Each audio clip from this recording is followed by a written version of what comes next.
What's the first thing they say when you get on an airplane before they take off? Fasten your seatbelt. Why? Because you will experience some turbulence before you reach a comfortable altitude. The only way to get unstuck is that you need something stronger, something greater, pulling the thing that is stuck. Because there's some people today that you're single and you feel like you're stuck. You feel like you're at a halt. You don't feel like you can progress in life. You don't have to be popular to be powerful. I ended up going to dinner with, becoming friends with, eating with, fellowshipping with people who started out hating me. I had the capacity to withstand their hatred and the capacity to embrace their friendship. I understood that time defines you. Some people will understand you later. I didn't have the help I needed. I didn't have the money to do what I was doing. I didn't know anybody. But I knew one thing. I'm not in this thing by myself. It's not about perfection, it's about progression. But some of you right now, you've got it in your mind. The only way I can progress is if I get a partner. Oh, but friend, you need something bigger than a partner to pull you out of this season where you feel like you're stuck. Guess what you need? You don't need a partner, you need a God-given purpose. You need something stronger to pull you from the place where you feel like you're stuck. We all go through times where it doesn't feel like we're making progress. We're being our best, but not getting good breaks. The problem hasn't turned around. When we're not getting our way, we're doing the right thing, but we're being overlooked. Our friend got married, but we're still single. We're working harder than our coworker, but they got the promotion. We feel overlooked, undervalued, forgotten. These times of isolation where you're not being celebrated are extremely valuable. Nothing may be changing on the outside, but something's happening on the inside. Your character is being developed. You're learning to not depend on people. You're gaining experience, maturity, strength that you'll need to go where God is taking you.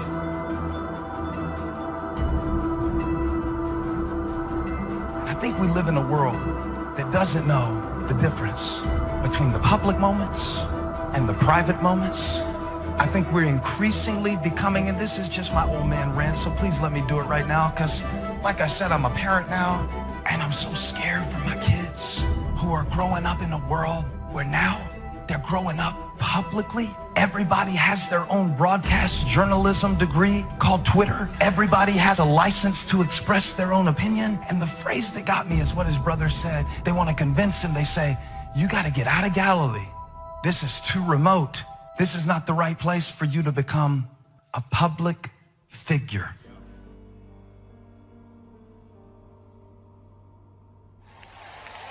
I'm telling you, it ain't nothing as dangerous as somebody who's making a comeback. You haven't had a fight till you get in the ring with somebody who's making a comeback. You haven't been through hell till you run up and punch somebody who ain't got nothing to lose. Slap somebody and say, nowhere to go but up. Already lost everything, already been through trouble, already been embarrassed, already been humiliated, already been talked about, already been laughed at, already been betrayed, already had my feelings hurt. Tell somebody, say, nowhere to go but up.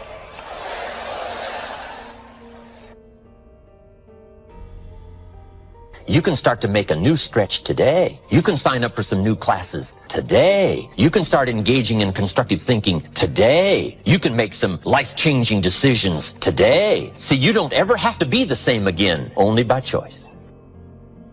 And while you wait for prices to come down, I would go to work immediately and quickly on the refinement of your own thinking and the refinement of your own disciplines, and watch how quickly the equity of that starts to grow. Now, this is called dealing in straight talk. Let's go do it. This is what I found out being a professional alone person. It's okay to be alone.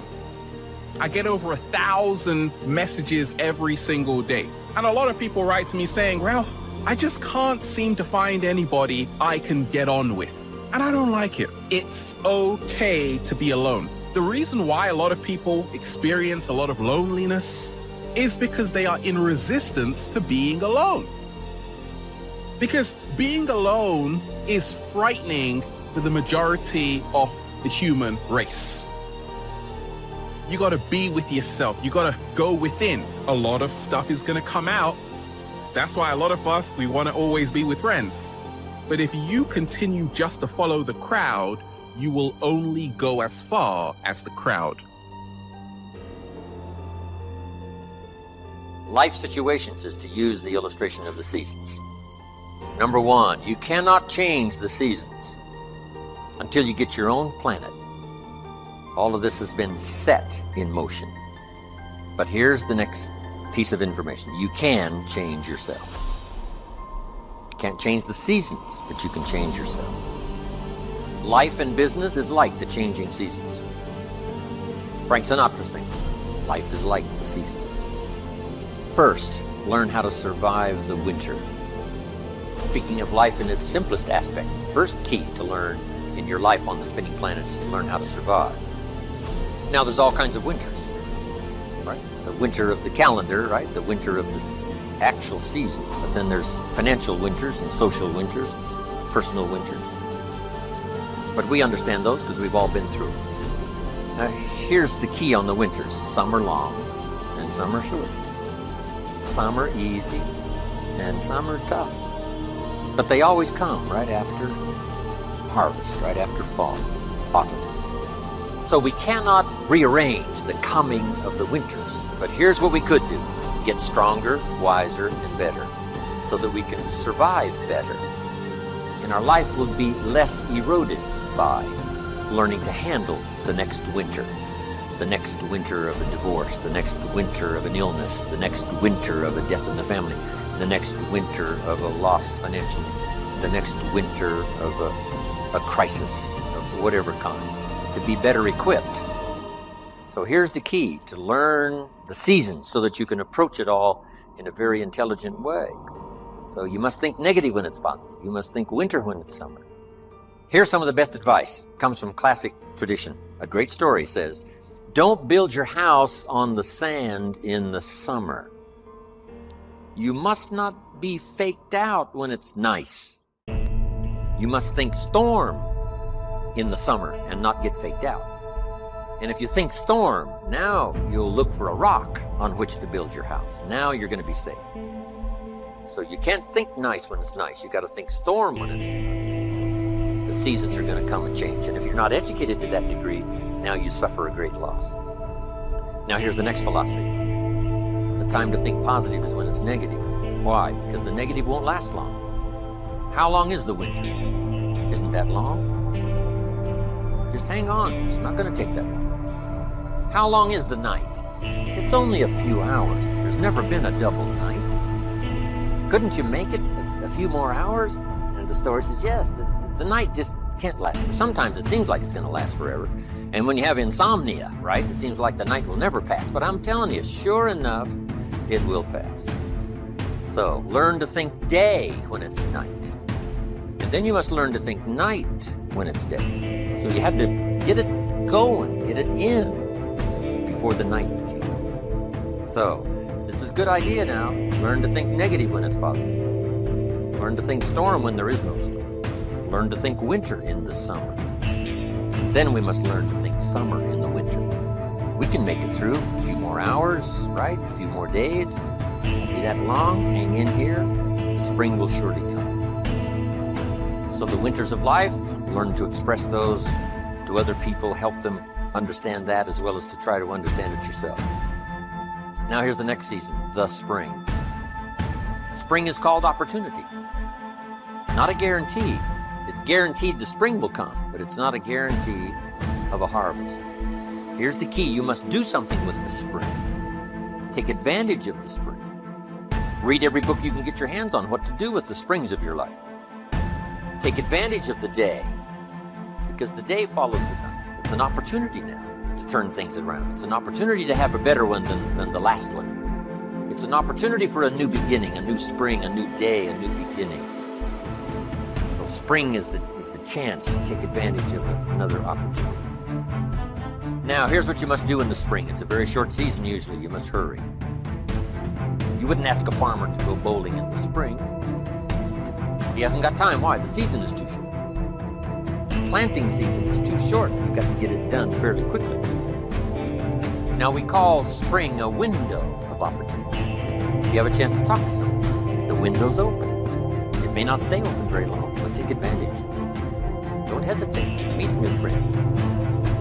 Talk to somebody while the window's open. Now, here's the season for everybody to understand because it is so applicable to our life, and that's the season of summer.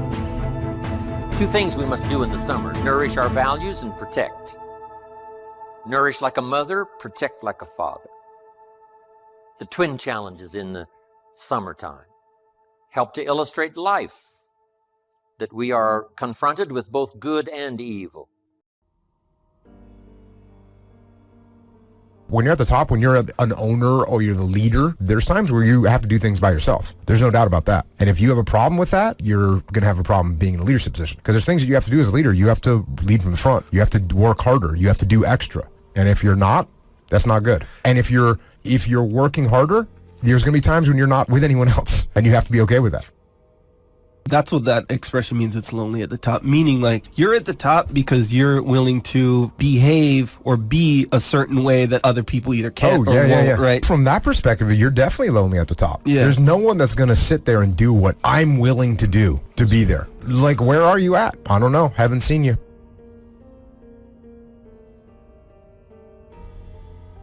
If you want any value at all, come harvest. You gotta press, you gotta be bold.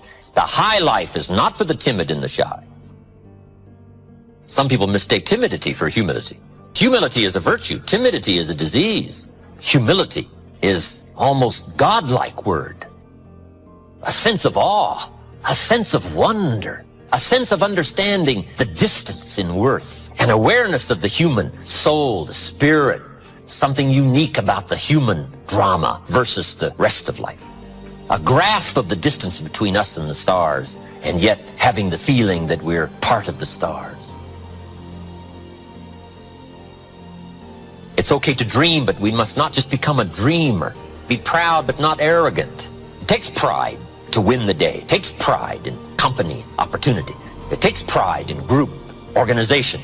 It takes pride in cause and accomplishment. But the key is to be proud without being arrogant. If you want the audacity to be successful, don't you understand the crap that comes along with that? Like, I wanted the audacity to be in shape. It's come with a lot of crap. It's been a lot of work. You deal with it because it's a very small price to pay for all the phenomenal stuff that you headline read and you aspire to and you dream for. The problem is most of you don't want to eat that shit to get there.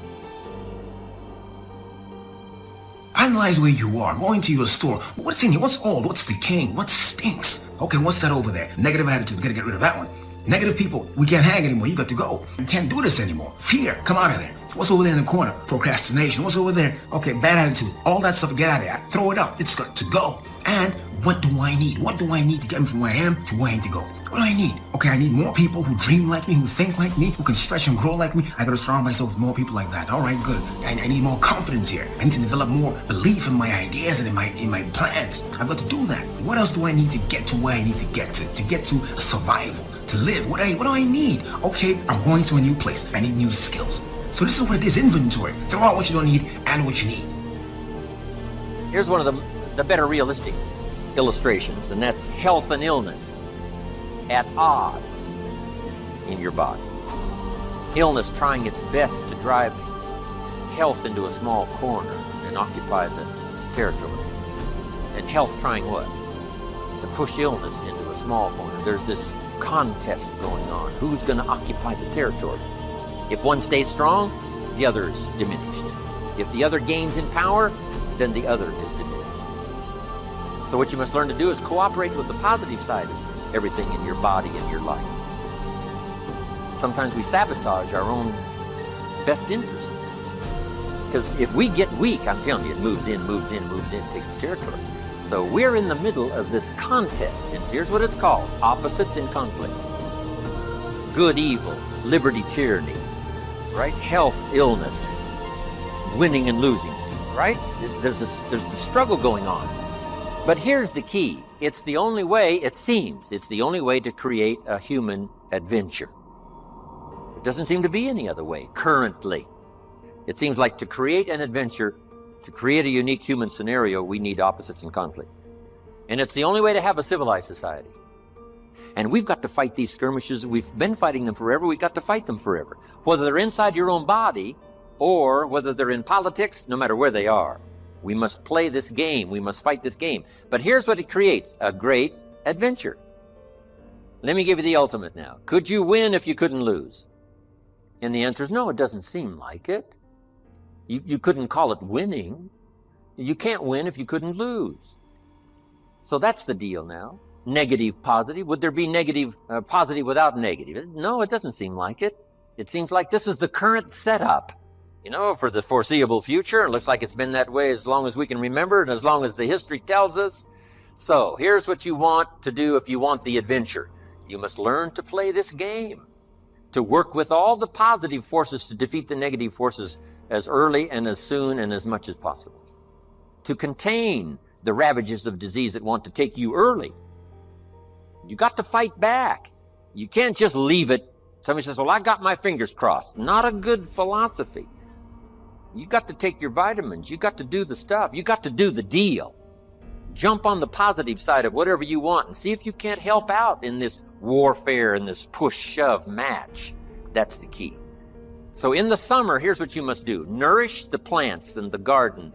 Nourish your values like a mother. Give life. Whatever you start now, you must nourish it and give it life. Don't neglect a new life if you've started a new life.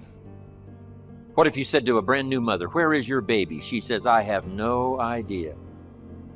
You would say, no, that isn't right. If you start a new life, you must care for it. You must protect it. You must give it life, give it nourishment. Now here's the other part. You must protect it like a father.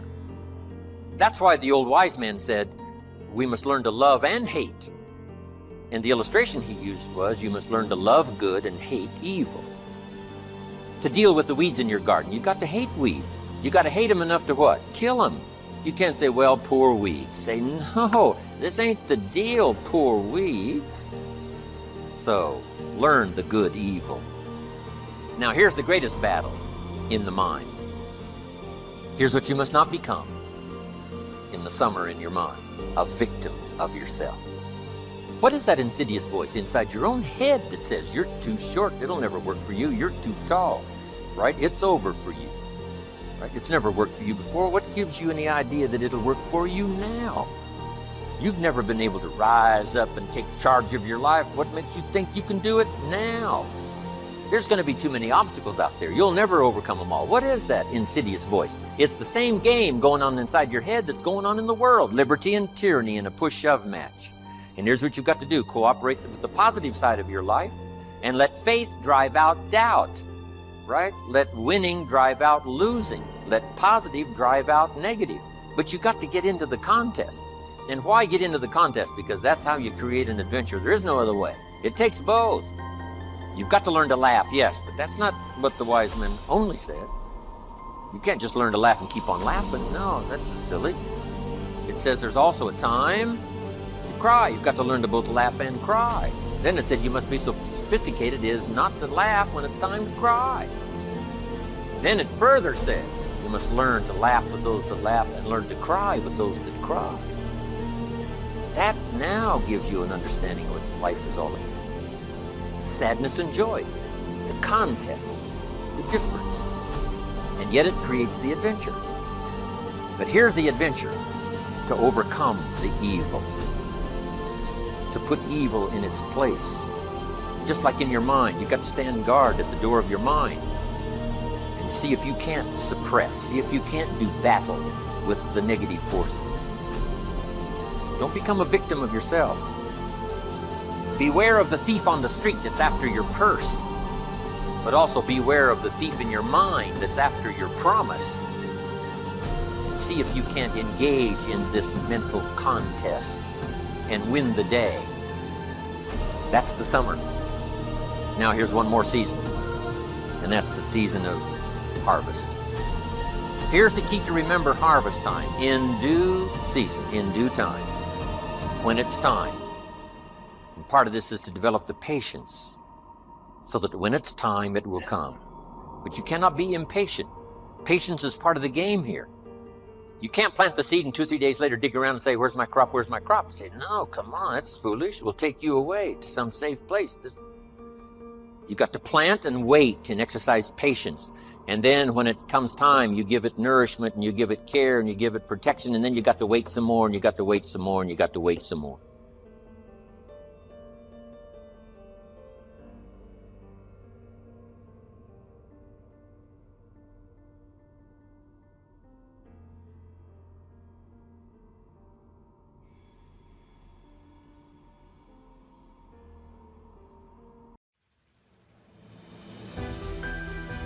You know, there's a lot of things in life we can measure. We can measure how tall you are. We can measure what you weigh. We can measure your closing percentage in sale. But how do you measure mental and emotional toughness? Pain tolerance is one of the biggest factors of someone who can handle pressure. Because the whole idea of pressure is there's pain. That pain could be embarrassment. That pain could be, I don't know if I can handle this. That pain could be a lot of different things. You know, Ralph Waldo Emerson once said, the difference between a hero and an average person is that the hero goes 5 minutes longer. Meaning the hero can handle the pain 5 minutes longer than the other person. Chadwick Boseman just died. Okay, here's a man that did Jackie Robinson. He did Black Panther. The guy's a great speaker. Guy had colon cancer, none of us knew about it. Let me get this straight. He's had colon cancer for 4 years. And the world doesn't know about it? Aren't we living in a time where you're supposed to expose all your problems at any given moment? Aren't all these Huffington Post experts telling people, publicize your pain and share it with the world? Well, Chadwick Boseman says, no, it's none of your business, it's my problem, it's my pain. Never use it as an excuse to not make those movies. I watched both of them. You never made that as an excuse to make Black Panther and to make a bunch of other things this guy did. Never showed hurt. But there are some people that really enjoy being sick. They like the attention, they like the motivation, they like to use it as an excuse. Well, you know, it's my sugar acting up again. They just enjoy being sick. They make up diseases, hypochondriacs, creating afflictions, excuses to limit them from getting better. I can't relate to it because I want to get well as quick as possible. Some people like being ill because they can then do whatever they want to do and blame it on how they grew up. That becomes your excuse for your temper tantrums and your rages and your obsessions and your excesses. You always categorize it, I'm drinking because of the way I was raised. A set of twins was raised by an alcoholic father, and one of them grew up and became an alcoholic. He said, you're acting just like your daddy. He said, why are you an alcoholic? He said, because I was raised by an alcoholic. The other twin never touched a drink in his life. They said, why are you not drinking? He said, because I was raised by an alcoholic. Think about it. One way you measure toughness is just look how much people show hurt. Chadwick Boseman, rest in peace, passes away. 4 years has colon cancer, no one knows about it. He goes to the doctor. That means that this doesn't mean he's not taking care of his body.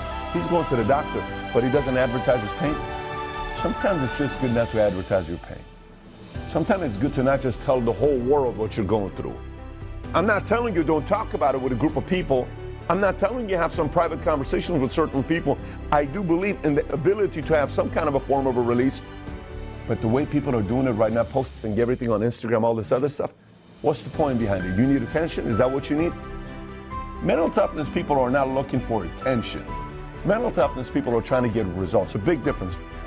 You know, life is going to test you every freaking day. You could have 1 week, the best week of your life. Next week, something dramatic happens. I don't know why life works this way. It just does. You can have 1 week, everything goes bad. Next week, everything goes good and great. That's how life is. You're getting tested. So sometimes when you're in it and you're going through challenging times, here's what you think. You think in the moment you are the only person that's going through it. It's a problem, by the way. You're going to be tested in your marriage while you're running a career.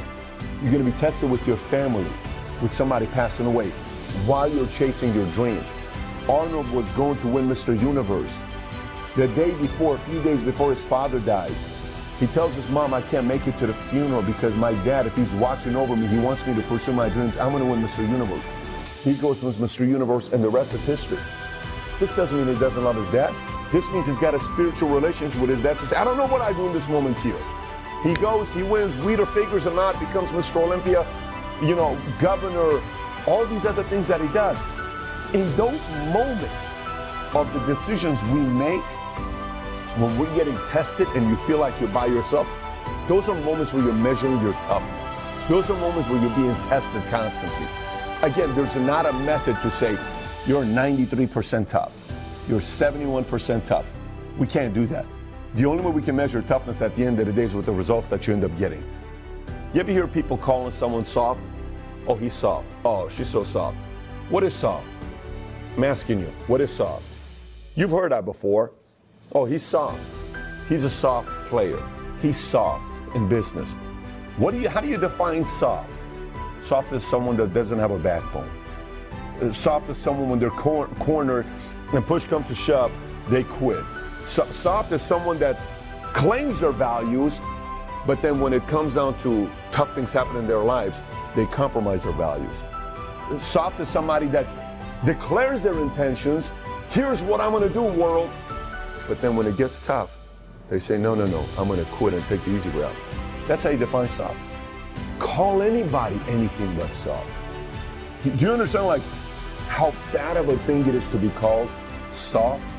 But a lot of people are soft. I have them in my business. I've seen in my industry. There were many times in life where in my mind, I was about to choose the soft decision. Many times in my life.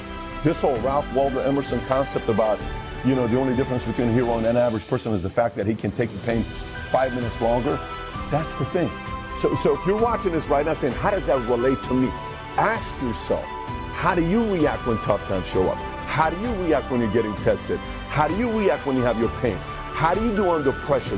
How do you do it? And by the way, every single time you escape pressure and you say, well, the next time it happens, I'm not going to run. No, that's not how this thing works. Your memory remembers the last 3-4 times how you handled pressure. And it just reacts to the same way you've been doing your entire life. So if you say, well, this didn't work out, I'm going to go to the next thing, you're going to do the same thing again and again and again and again. Pressure sucks. Being tested sucks. There's nothing about it when you're in it that's exciting. Nothing about it that's exciting when you're in it. But there's a lot of great things about it when you come out of it. There's a lot of exciting things about it when you leave it. And all of a sudden you're looking at victories taking place. So moving forward, you want to build toughness? You want to be known somebody that gets things done and you're not soft? The next time you're going to say you're going to do something, do it. The next time you're in a pressure type situation where it sucks and you have the ability to lose and be embarrassed, tolerate the pain a little longer. Go a little longer. The next time you're in a moment that you don't really like being in and it's embarrassing, go a little longer. The next time you're going through pressure type situations where you're being tested, talk to yourself. Actually talk to yourself and say, hey, didn't Ralph Waldo Emerson say the difference between a hero and an average person is that you go 5 minutes longer? I'm going to go 5 minutes longer. Our body can handle a lot of pain that we don't know about. I'm going to push my body to that level. I'm going to push it and test my limits. That's the beautiful part about it. And I know I've said before that knowledge is the most important thing.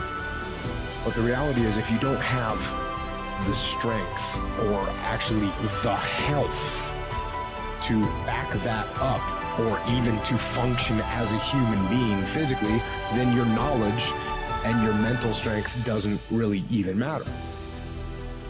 So that comes into play. And being big and strong is also totally useless if you're mentally weak and you quit. Now, being mentally strong should actually lead you to being physically strong, because if you are mentally strong, then you can work and train to become physically strong. But if you're mentally weak, then you will not hold the line on the good foods and the good workouts, and you won't get physically strong or healthy. So train your physical strength and exercise your mental strength by doing the right things, the hard things, the things you know you're supposed to do. Do them. And be as strong as you can mentally, physically, and emotionally for yourself, for your team, for your family. Hold the line and be strong. And as Robert Louis Stevenson said, don't judge each day by the harvest you reap, but rather by the seeds you plant. And that's what knowledge is. That's what the learning process is you're learning something today that you may not even understand how it's going to be valuable. But one day, that piece of knowledge is going to come to your aid. One day, that thing that you learned is going to be something that you're going to lean on. One day, that thing that you've worked your ass off to understand better than anybody else in the world, it's going to help you change the world. You cannot win the war against the world if you can't win the war against your own mind. Where I got my work ethic from was the hours I had to spend learning this. When you sit down and you're not smart, and you have a disability, and you still want to be at the top of your class, I didn't want to just get by. When I realized that I can learn through hard work, and I can beat the valedictorian in school, but I got put in 10 hours more a day than he does. You know what kind of strength comes from that? When you're sitting down, that guy, that valedictorian studied for an hour, and you know I caught you, and I am dumb. But I have the work ethic to catch you. Whatever you need to do, do it. Stop crying and just keep hustling. You're stronger than you think. You haven't discovered all that's in you. You'll never know how strong you really are until you face pressure that you've never faced. You put in 120% every time, or you don't put in nothing. Because listen to me very closely. Today, this opportunity you have, it might not be here next year. It might not be here the year after next. It might not be here the year after that. This is the only moment you got, and you better take advantage of this particular moment. By continuing to push forward, by continuing to run towards my dream, I've got what it takes to make it. Be ye not conformed to this world, but be ye transformed by the renewing of your mind. There's a way. Where there's a will, there's a way for me to begin to create a way out of no way. And when you have that kind of consciousness, when you have that kind of spirit, nothing can stop you. Nothing. You need to care about everything, and it starts with yourself. Look yourself in the mirror and ask yourself, what do I want to do every day for the rest of my life? Do that.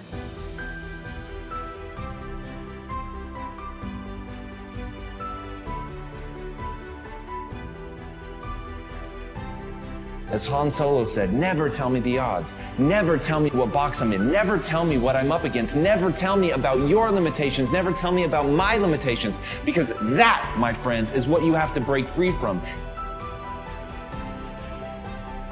And 9 times out of 10, I can tell you why you started. You started because you were hungry.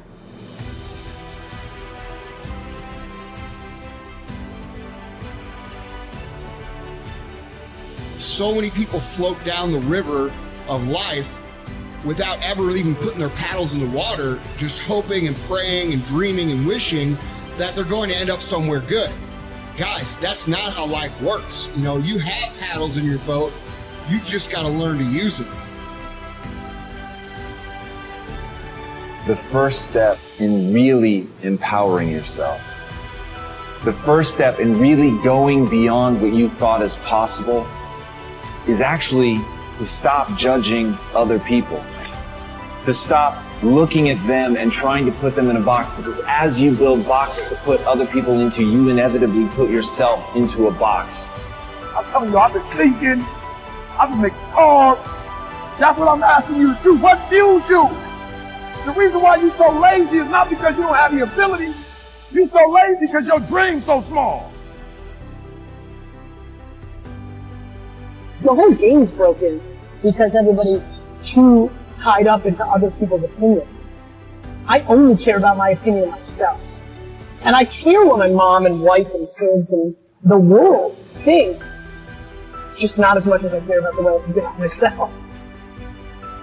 When you feel like throwing in the towel, when you feel like surrendering everything you worked for, remember why you started. Remember how you felt when you started. You were hungry. Someone right now, they're putting in that work. And if you don't, the future is going to belong to them.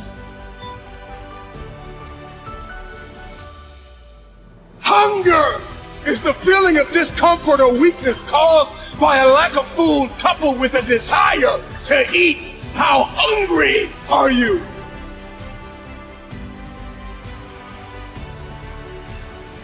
Here's the worst part about that. It's right. If you quit right now, stop. You're not at risk of embarrassment. You're not at risk of failure. But you're also not at risk of greatness. Paul Harvey said that you can tell you're on the road to success because it's uphill all the way.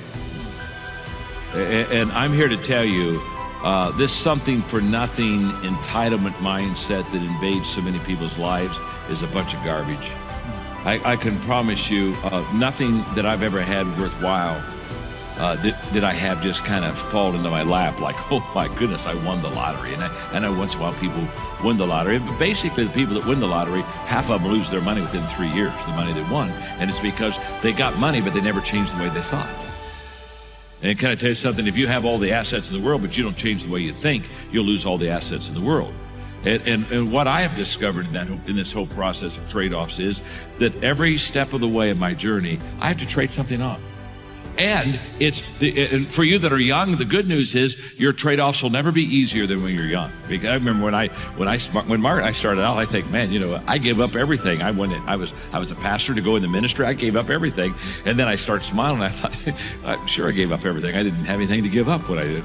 I was a kid. You know what I mean? I had a 1964 Ford Falcon and a U-Haul trailer and 5 pieces of furniture, and life was grand, and off we went. Here's what I've discovered, kid, and I think that I want the audience to know, I want everybody watching around the world to know today, and this is very simple.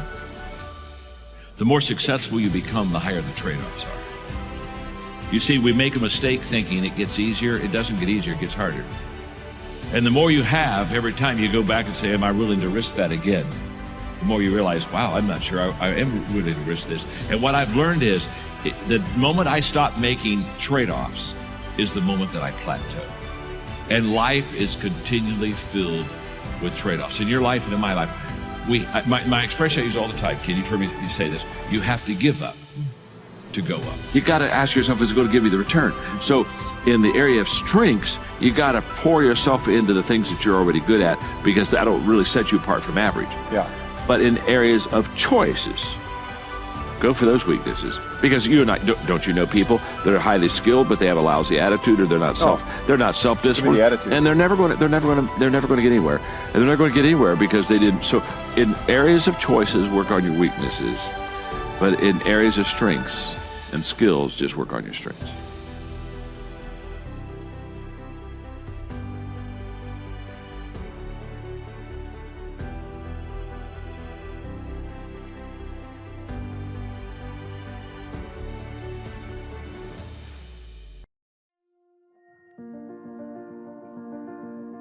As Confucius said, when it's obvious that the goal cannot be reached, don't adjust the goals, adjust the action steps. That may be the single best piece of advice you're ever going to get. Write that down. We must unweave every strand of the cable of habits slowly and methodically.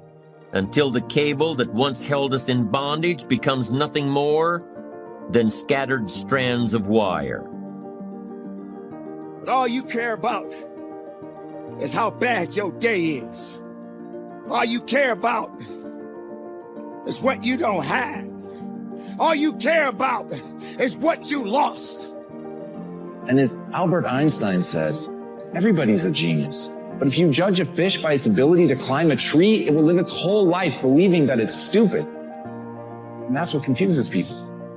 People believe that they're dumb because they're not finding their path. They're not defining things based on what excites them and what they want to live with every day. They're just looking to what the outside world says is good. And I think it's incredible that there are other people doing things that are so extraordinary that we aspire to be like that. But you have to understand the difference between being like someone and trying to actually be them.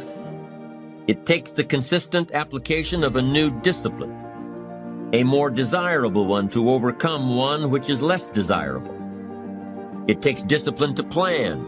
It takes discipline to execute our plan. It takes discipline to look with full objectivity at the results of our applied plan.